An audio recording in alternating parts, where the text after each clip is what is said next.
Hello again, this is Hellcry, and this is the 6th and first finale of my series analyzing Y2K, a postmodern RPG. This series focuses on 1.0, the original release of the game. If you haven't seen the other videos, there's a playlist below, which is now almost a requirement. If you saw the playlist, you might have seen a random song make its way into the playlist. This was not a mistake.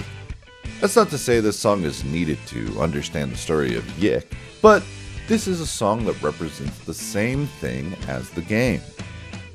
And more so, exactly the next character we'll be talking about. So let me roleplay as a nerd who spends all day on Genius.com and do some lyric analysis for this seemingly random song. Soulmate 2.1 by The Speed of Sound and Seawater from their album First Contact. She'll talk in code, JavaScript, C++, Python, maybe I don't mind. I've needed someone to talk to lately. It's paramount to insist while there's a person singing the song, that does not mean the main character is the singer. This applies to all art, but some people struggle to understand this. That said, the main character of this song feels lonely and builds a soulmate. She's built exactly to my specifications.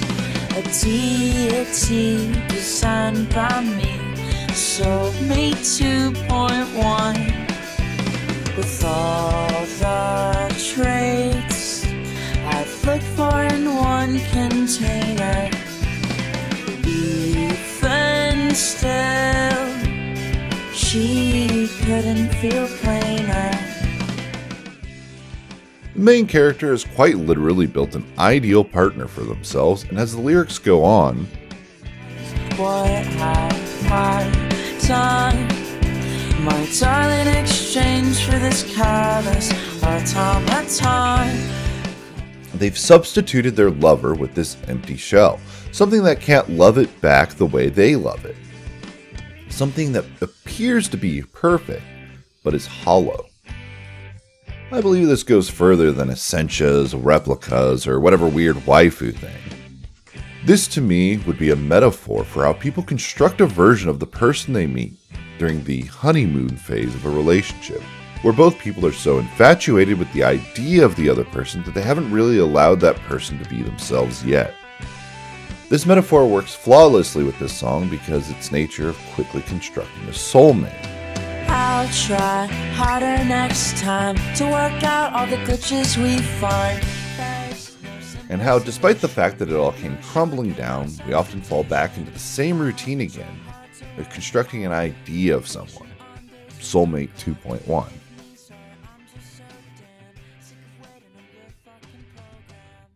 Damn. Wow, that was a great few minutes about not YIIK. But it's really easy to see how this relates to the story, isn't it? Might be a bit more if we delve into what the Essentia says when we first meet her. But before that, there's something important I haven't addressed. We're looking for a van, right? And Rory DMs you about it. But as always, there's an Onizm post associated with this quest, so how about we take a look? Guys, holy shit. I was spending my usual 9 to 10 hours of staring at the only photos we have of Semi Park when I noticed something interesting. Look below, I've highlighted something. In the photos, there is a van. Cool, so the last location is the mall. And boy, do I hope you packed your swimming suits because we're diving straight into the deep end. Somehow, all of these quests are tied back to Onizm in the case of Sami Pak. With these photos, there's a few interesting details. This one has a robed figure like the Alexes we've seen throughout the game. In this one, she's talking to another person at a gas station. And this one's behind the mall where we fight the Gothic entity later. If these details are to be seriously considered, then what ends up being odd is that these add so much detail to the case of Sami Pak that was previously unavailable. While we're not giving times for these photos, whether they happened before or around the time of her disappearance, it shows that there was more going on with her than just that footage in the elevator. So the first picture is of an area behind the mall. And a user mentions the mall, so luck would have it, the mall is where the van is. What a wild and convenient coincidence. these mall rats. Yeah, you didn't think I'd point out what appears to be a minor character, did you? Or maybe skip over it like the mixtape ghost earlier, who we'll be getting to in this video. Anyway, the mall rats seem almost like an irrelevant obstacle to most people. But let's look at their alleged story. A few days ago, the Great Spirit Being dropped his keys. I picked them up, and ever since, I've been doing his bidding! Doing his bidding? The Soul Survivors aren't some Saturday morning cartoon villains. They wouldn't ask you to help them with some evil plan. I'm going to go ahead and assume you just picked up the keys and carried them around pretending to be its evil minions. Youth. Doesn't this sound familiar? I feel like I've heard someone say something about being led to something by a soul survivor and doing what it asked. Maybe. It's like it's at the tip of my tongue. Do you know about a concept called Chunibyo syndrome? No, not the Kyoto animation adapted from the light novel, but the concept expressed in that is what I'm talking about. It's very useful to describe a very specific brand of self-grandiose delusions. Maybe best described as the person believing they're an anime protagonist. There's that feeling again. Sounds really familiar. Man, I feel like I'm talking about something without actually saying what it is. Anyway, you've probably seen these types of people in your real life. And while they might be annoying, they're generally harmless. But given the language used by the kids in this scene, The dark energy! It commands us! these kids are absolutely afflicted by Chunibyo. And trust me, I'm dressed like a doctor. Basically, what I'm saying is that this acts as an opportunity for us, the player, to see the conspiracies that Alex spews from a perspective outside of his own. And as he's telling us the story, he's constantly justifying his own personal narrative of the events. This is something extremely common in postmodern writing. Vela even reacts to the story they tell in a similar way to how she reacted to Alex's story about, well, everything. She's someone who experienced this supernatural phenomenon a lot closer than anyone else in the party. Despite the fact that she keeps correcting everyone on how things work, somehow things form to align with Alex's perspective of things. So the soul survivors are working with the mall rats. Don't be stupid. Something isn't right here. Okay, so those kids have the keys to the van. He actually sincerely considered the thought that the soul survivors had planned this with the mall rats, as if they're Some Saturday morning cartoon villains. But as Vela mentioned earlier, You said that this isn't about Sammy, but don't you think there is a connection? Don't you realize Sammy was probably taken by one of those soul creeps? No, that's not right. That isn't how this works. Soul survivors wouldn't take someone like that. They have no interest in such things. They've transcended things like kidnapping or anger or any other motivation for that. Okay. Why the hell haven't any of you asked why the entities were driving the android around? So what? We save her and we just forget about it? Why was she in the van in the first place? Vela, you said it yourself. Soul survivors do not kidnap people. They didn't kidnap Sammy, and they didn't take the Essentia hostage. I cannot express enough how everything to Alex is a conspiracy, and how he is deeply rooted Chunibyo, and how he just isn't that smart. These details are brushed aside not because of lazy or poor writing, but rather the fact that these contradicts Alex's conspiracy, and as the narrator of the story, the teller of said story, the goal here is to say that the people who are saying that this is not how soul survivors work just don't understand what's happening. And he's pulling back the curtain to find the truth. Only from his perspective though. The one who wants to have meaning in his life because of the conspiracy he fabricated. Well, let's get back on rails and talk about our Soulmate 2.1, the Essentia 2000, and what she says when we first meet her. I am the Essentia 2000. I am Sammy Park. I am Oda Kreutzer, alias Albert. Surya Yamama. I am Vela Wild. Beta Himura. And many more. Beta Himura. The astute among you will recall this as a character I mentioned in the 4th video of this series. Chandra ends up finding a friend named Beta Himura. She speaks extremely fondly of her, and even mentions how this interaction with this person in Japan shaped a lot of her personality. Who is Beta Himura? Beta seems to follow the same pattern as Sammy, Vela, and the Essentia herself, which would make sense considering what Essentia just said about being Beta Himura. Even to an extent, Carrie and Alexander follow this same ideal, as well as Alex's sister. Someone who Alex is projecting onto to give himself meaning in the lives of his friends. A fabrication of a person. In some ways, I would say this is tied to a desire. Hold your horses there, partner. How can Essentia be Vela and Sammy if she's also Alex? She says she's a liar in this scene here, so what's the dealio? Look, man, I don't want to burst your bubble, but she lies all the time. Whatever she thinks you want to hear comes out of her mouth. She envies my power, and we may all be one and the same, but I drew the proverbial long straw. She needs all the help she can get, even if it's from a skinny MC. It is often necessary to lie to yourself to get a tough job done. You've done it. We've all done it. I said what I needed to say to get you here. I'm sorry if I used the poor girl's disappearance as a catalyst. But would anything else really have motivated you? Now, random cowboy voice that came up while writing this. I'll need you to calm down. This bit isn't very funny, and more importantly, that's a great question. I'd go as far as to say the Essentia never lies. A bold claim, I know, but allow me to explain. Throughout this series, I've expressed this idea that there's this sort of Alex version of characters. With Semi, we have his Sammy. My Sammy, and Sammy in the newspaper, may have looked the same, but there was a difference there. I could feel it. This is how it's expressed. The Essentia is not, as I mentioned in the last video, Miley Cyrus. She is Hannah Montana, the fake illusory Vela Wild that fanboys obsess over, not the real, actual person. This is the same way she is Sammy, the elevator girl, and not Sammy Pak. She is Sammy and Vela because she is Soulmate 2.1, the ideal woman, artificial, metaphorically and literally.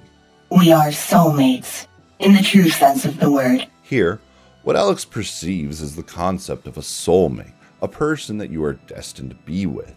But what Essentia is saying is soulmate, like a roommate, one who shares the same room, or rather, soul in this case, which they literally are. But what did Bella's record have to do with my physical form? The record represents Alex's desire. It's not about Vela at all. This is a symbol of his own desire to be connected to these people, and the plot device to push him into meeting with them.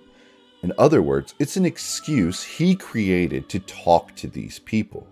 Let's take this context and reflect on the scene of him finding it real quick. I knew what the entity wanted. It wanted me to play the record, to drop the needle, to broadcast the lush and soaring tunes of this masterful LP for the world to hear. Okay, I'm getting ahead of myself. I didn't know that exactly, but I had my suspicions.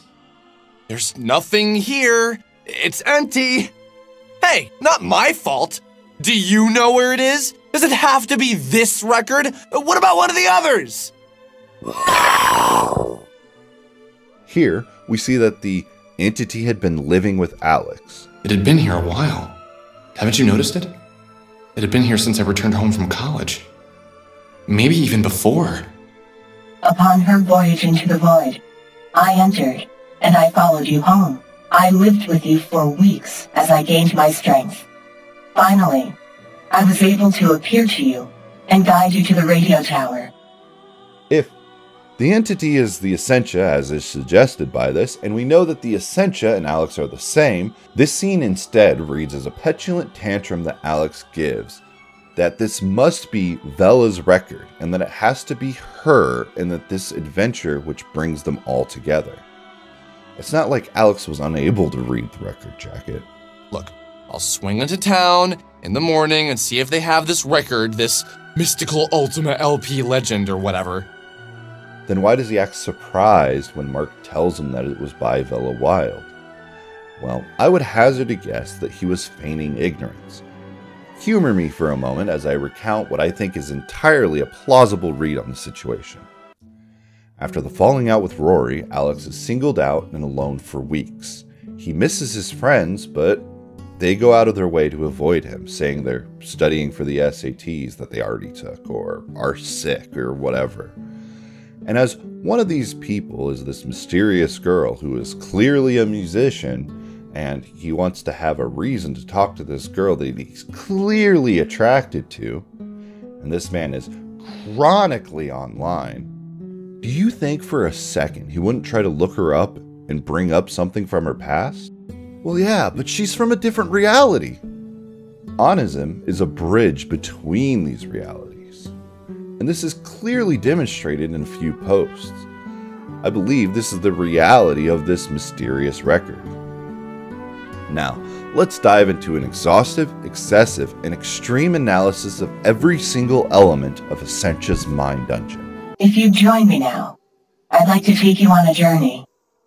A journey so that you can better know Sammy, Vela, Nyla, and the other versions of myself. In doing so, I think you may learn something that you so desperately need to know. The first room we're introduced to Nyla. But get that woman out of my face. Let's talk about these cool robot VATs. Here, we can see what are assumedly earlier versions of the Essentia. The etching on the glass reads, "The Essentia Mark 0. A face that looks much like the Essentia 2000 stares blankly back at Alex from behind the glass. The etching on the glass reads, "The Essentia EI.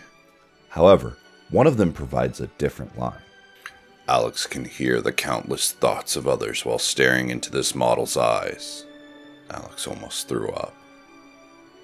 Here, I find this interesting given the connection between Essentia and Alex. This seems to be like staring into the void of his parallel lives. Next, we have this beautiful wall, Wendy. Now, Wendy might look a tad familiar. Yes, that's right. She has the same face as the boombox Spectra. What could this mean? Well, after all, you are my wonder wall. Let's explore the story of Wendy and the boombox Spectre. I bet you're wondering why I'm crying, aren't you? You see, it's because I don't have any appendages. I've often been asked why a stationary object such as a wall would need mobility-enabling extremities. I long to travel the world, touch objects, and interface with those that I love. How could I do that if I'm simply a crying wall? Now please, let me sit here in my sorrow. Not like you can help me in any way. You brought me a limb? That is the sweetest thing a boy has ever done for me. But I'm still incomplete. I will not be satisfied until I can walk and lift and pull objects around me. Please leave me to my suffering. Thank you, but this isn't enough. Please stop torturing me with an incomplete body.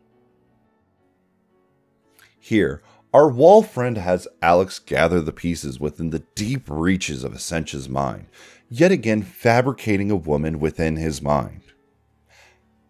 Anyway, notice a few of those lines about her one desire is to travel the world and interface with those she loves, and then that this is the sweetest thing a boy has done for me.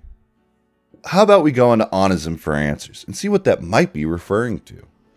According to the Onism post, Mysterious Haunting in Southern Cave, her brother claims that she made this mixtape for the total wastoid, Shane G. Irving. Everyone here seems convinced it's Sammy Pack, but I'd like to propose an alternate theory. I made a terrible, terrible mistake. In 1995, my sister, Leanna, committed suicide. It was over this total wastoid Shane G. Irving. You know the type. Typical 80s reject heartthrob, and villain of any John Hughes movie. When she saw him with another girl, it broke her heart. She felt like she needed to get him back. My mom, not really understanding that he was a complete scrub, suggested she make him a mixtape. I, personally, insisted that she cancel her subscription and get over his issues. But I was her younger brother, and what did I know about love? Anyway, Long story short, she did. And when crossing the street to his workplace, she was hit by a car. From what I hear, he saw her get hit, and he just kept on walking, with another girl in his arm. She was shouting his name, too. When we went to identify her, they gave us her possessions. Among them was the mixtape. I put it in my tape deck, and I felt a strange presence. Very, very, very strange. It was her. Leanna was in the tape. I could feel it. So, every night, I would put on the shitty mixtape and listen to songs that I would have never listened to, and talk to my sister's spirit. He was supposed to be my Wonderwall. He was supposed to be my boyfriend. I made you this mixtape. I made it and gave you everything. You forgot about our date.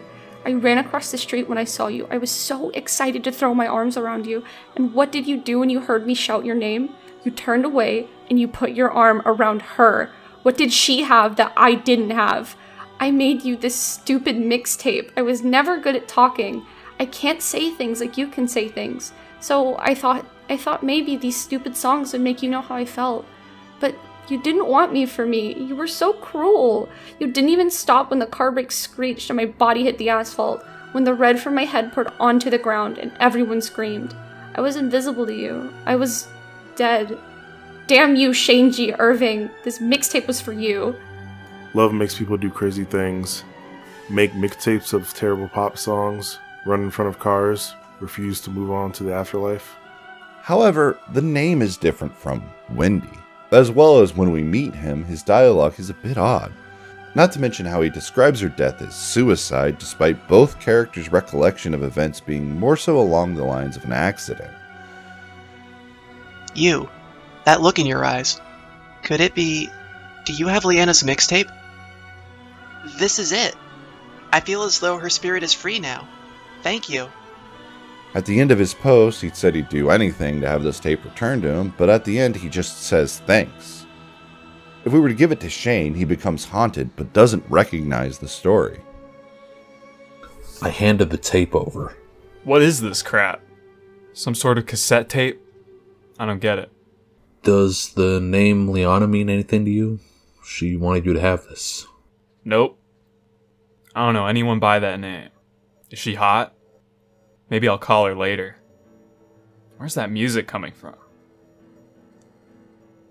I hate this stupid song. Why is it stuck in my head? Liana had her revenge. All is right with the world. So, what I believe is happening here is that Shane is like Semi-Pak, someone that Wendy was obsessed with. She dreamed up an entire relationship with him and projected it onto him, even after her passing. And I feel like this is clear in her story. And Wendy is like Sammy to this random character who claims to be her brother, calling her Liana. Keep this dynamic in mind, it's absolutely crucial. The only reason I'd suggest this being the case is because of the slight inconsistencies in storytelling that would make sense if a parallel Alex was involved. The parallel of Alex being involved makes sense as this dynamic is present between a few characters and events. It's very similar to Vela and Sammy, as I mentioned. Let's move on to one of the rooms, in which we grab one of the limbs for Wendy. Here, we have Essentia giving Alex a C-section. I think a lot of people look at this scene to hint at it, distrusting the Essentia, somehow ignoring the fact that Alex has a baby inside him. What this means is, well, painfully obvious when said out loud. There's a belief among millennials of raising themselves, and this is another crucial detail. Next up is the dark room. In the center here, we find this undeniably attractive, peak male character design, Jeffrey. Jeffrey is actually important, and I'm not kidding. If you were to data mine the prototype, which I shared on a Discord server along with sharing the story of making it in just a month to show off at PAX, you'd find that one of the placeholder allies is a blonde Alex named Jeffrey. This was likely a placeholder for a 4-character party system, but again it was made in such a short time leading to PAX, we instead only see 3 party members in the demo. Now again, I'm serious. The detail that these two are the same character is important to the story of this game. It's something you wouldn't need to know to still understand what's happening, and it's really just sort of an Easter egg for the creators. But this is an example of something that will be shown directly in one of the endings of the game. In one reality, I am Surya Yanama, a Palestinian girl on the run from financial trouble. As humans, we're always seeking happiness. We always have something we're trying to work towards. When we get it, we're happy for a while. Then, we are upset and frustrated by how little time we held on to that feeling. I was like that until I met her. Everything was so perfect, so intangible, that I just knew. Alex, have you ever been so happy that you can accept it's only temporary? Most people can't. When everything falls into place and you are filled with pure joy and peace, you realize that it won't last forever. So when it's gone, and it will always leave you, you can accept it. After 6 months together, she died. She did something stupid, something I begged her not to do. And when she died, I knew it was the only logical result the universe could return. How could I expect continued happiness when I was already given 6 months of pure joy? Always know when you have something good, because it won't last forever. This was the first rule of the universe I learned, and this ultimately led to my ability to separate my soul from my body. Why did you leave me? This story mirrors some of the Alexes we meet, a story of finding the answer in a person. Soulmate 2.1, and that person leaving their life and obsessing over it. As we'll see on the planet of Lonely Star Children, several Alexes here are still waiting for their Essentia, their Sammy, their Vela, their Soulmate 2.1 to return to them. As Oda Kreutzer, I left my body at the age of 13. The memories here are very painful. So please, bear with me as I can only tell parts of the story. I lived as a young girl with my parents in Pontresina, Switzerland. I had 4 brothers. My brothers and I rarely spoke, as I was much younger than them. My father was always away on business, and my mother was a teacher at my local school. This is similar to Alex's upbringing, Alex's mother and father always being away at work, and this is something I'll talk about a bit later. I spent most of my time alone, wandering the Pontresina Valley. I dreamed about writing and other worlds. In that valley, I found another world, the world of my other selves. Getting lost in solitude is the quickest way to otherworldliness. Someone who is surrounded by others can achieve this, but only if they are selfless. If you so love another person that you could follow them from the world itself, you can truly see the wonders of all the universes. But most of us are incapable of removing ourselves from our world, our own love of material objects. In solitude and loneliness, longing for another world can certainly occur.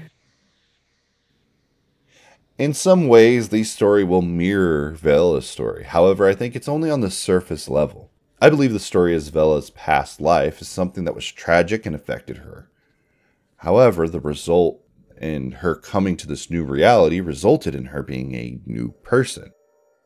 And that's what appears to be really different between the two characters. Alex and his parallels want to change but still be the same person on the other side, whereas Vela and her parallels are more interested in the change and moving on. Even Oda here mentions others and material objects, as though this was some meaningful barrier to her, where Vela's mention of her experience lacks this detail. This is something that will be shared between parallel Alex, as I mentioned, and even be something he brings up later. I came to exist 6 years ago, in the winter of 1993. In 1993, I only knew myself to be Naila El-Amin. I was a physicist who became fascinated by the metaphysical results of my experiments. After receiving terrible news, I became increasingly depressed. In this period of struggle, I began to become aware of the space in between spaces, the soul space.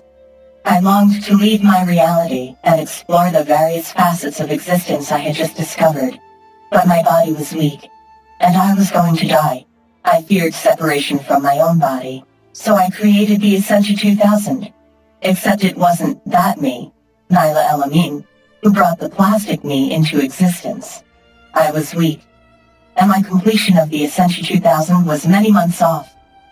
But then, something incredible happened. Hey, let's talk. One thing you will need to understand about the souls inside the soul space is that our timelines do not match up. We are not born the same year. We do not, obviously, die at the same time. As Nyla Elamine, I was a mother of 3, a very intelligent scientist living in Sweden. My children, whose names I will not reveal to you for various reasons, lived with their father. I loved their father very much, but he was a very impatient man, violent at times, but never with the children or me. He took his anger out on the men who worked for him, and they feared him. I was very lonely. I met a man whom I loved very much. I gave myself to him in every way possible. I forgot about my children, my husband, my life back home. When I was with him, I forgot my name. I forgot my purpose. This relationship lasted 6 weeks and then he vanished. Gone. Again, we have the recurring theme of Alex's character meeting a person and giving everything to them, becoming obsessed with them, and then suddenly they disappear. I returned home, prepared to tell my husband everything, but he wasn't there. My children were gone too. I felt myself becoming increasingly ill, and I deteriorated over the next days. Finally, I saw a doctor, and I was informed I had a terminal illness. Then I began to develop my android self, the Essentia 2000. This notes the inspiration of the Essentia coming from this event, this whirlwind of a sudden manic pixie drain guy type story. But with this man acting in a similar role as the Essentia, Soulmate 2.1. Which came first? The obsessive, destructive relationship from a manufactured love? Or the idea of a person? Chicken and the egg. My view is that they were always simultaneous. So then, we're met with the guillotine room. Did you think this room was just a cool aesthetic? This is probably the most, as shitty YouTubers say, show don't tell thing in the entire game. That, Alex, is something I have to show, not tell. This room may be the most important event in all of Y2K. Here, you sacrifice a man and a woman and then Alex himself. Here, the man is Jeremy. This isn't super relevant, however, some sort of incident caused him to be broken. You may consider asking Jeremy. He just hasn't been the same since it happened. Good luck getting him to open up to you. This mirrors Alex's father in some ways, but is also similar to the story about Superb Pudding's roommate. The woman here is distraught and only calmed by giving a baby doll. I may be old, but I am not ready to leave this place. Perhaps my daughter would? Good luck getting her to speak with you. Though one of the other bodies said something interesting. Ever since my nephew died, my sister stopped seeing her husband. It's a shame. They had such a bright future. Together, they could have created the next iteration. Created the next iteration. Here, Alex is quite literally creating his parents. And alongside the first room we went into, illustrate this idea perfectly of Alex's delusion. A truly self-made man. This scene mirrors the throne rooms we've seen throughout the game and have yet to see, marking this as the creation of Proto-Alex and Essentia 995. Something I'll go over in a video about that ending. But before then, I'll bring up this thing from something I'll cover in the next video. Where's my dad been? Don't you remember? My dad worked for Pacific Chime. Not my mom. No, my mom worked for Moon Macro Systems. They met at that programming convention. When did my mom start working for Pacific Chime? You don't have a dad. That's just because we had a lot growing up. Good mom, lots of money, we lived in a nice town. Things were easy for us, but you know what? That's just on a basic needs level. Life sucked. Dad left us. Mom was never home. Television raised us. No one was there to check out homework. Dad never called. Never.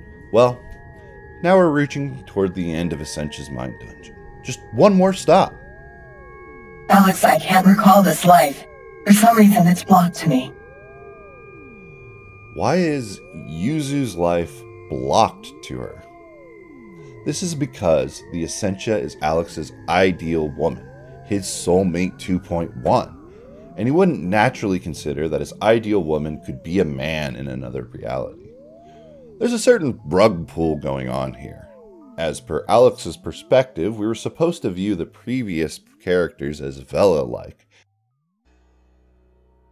And while they all defy that suggestion, I feel that Yuzu is the most obvious. Here, Yuzu almost appears like the male characters within Vela's story, a cold man who has thrown away everything in his pursuits. I knew you'd come back. Somehow you look different. So many lives wasted, taken and experimented on in hopes of obtaining this moment. And now that I'm looking at you, I don't know if I should love you or hate you. To kill you in the way that you killed me time and time again has been my only dream, my only waking thought for the past 50 lifetimes. However, what I believe to be the truth here is that, again, Yuzu is another Alex, because Essentia's mind dungeon is Alex's mind dungeon. Do you ever feel guilty? Do you? Everything was taken because of you! You bastard! I lost everything! My research, my wife, my kids, and all for what?